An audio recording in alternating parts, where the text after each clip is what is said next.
France Inter.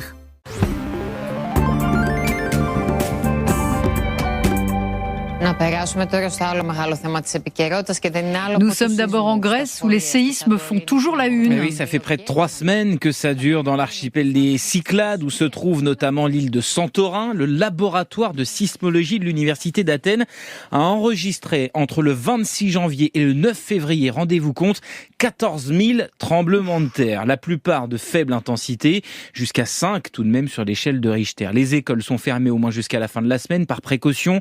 Pas de dégâts, pas de blessés, mais de l'inquiétude pour les locaux et des doutes pour les touristes qui ne viennent plus. Les bateaux de croisière, par exemple, ne font plus autant escale, alors que le tourisme, c'est le moteur essentiel de l'économie de ces îles. Hier, le Premier ministre a annoncé de premières mesures de soutien. Les entreprises vont pouvoir suspendre les contrats de travail jusqu'à début mars pour ne pas avoir à payer les salaires compensés par l'État à hauteur de 534 € par mois seulement. Santorin et Amorgos ont été déclarés en état d'urgence. Nous voici au Mali où une mine d'or s'est effondrée. C'est malheureusement fréquent en Afrique de l'Ouest où les sites d'orpaillage illégaux sont très nombreux. Mais là, c'est l'ampleur du bilan humain qui effraie. Au moins 48 morts samedi, essentiellement des jeunes femmes, selon la police, dont une qui portait son enfant dans le dos. Les recherches se poursuivent pour tenter de retrouver des survivants. Un drame qui illustre la misère dans laquelle vivent des millions de Maliens en marge des mines exploitées par des entreprises étrangères. Ils sont des milliers d'orpailleurs clandestins à tenter de trouver de l'or dans ces mines illégales, dangereuses, sans protection. Un problème pas vraiment traité par la junte militaire au pouvoir. L'économie de l'or représente un quart du budget national au Mali. Ajoutez à cela les dimensions géopolitiques et sécuritaires dans ce pays contrôlé en partie par des groupes terroristes.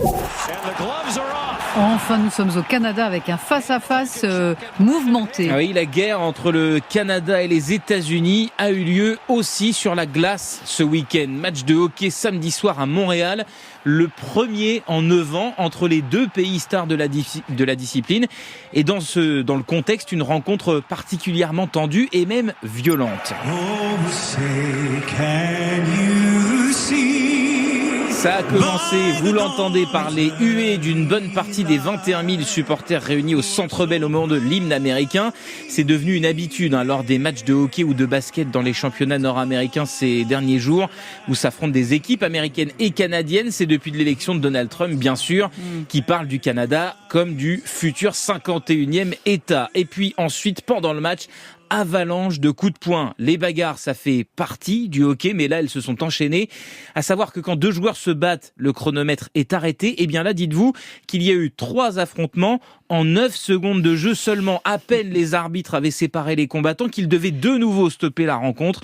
Mais personne n'a vu le problème. Certains joueurs parlant même du meilleur match de hockey de leur vie, d'une grande soirée même pour la rivalité sportive entre les deux pays. Pour l'anecdote, les États-Unis ont gagné ce match 3-1.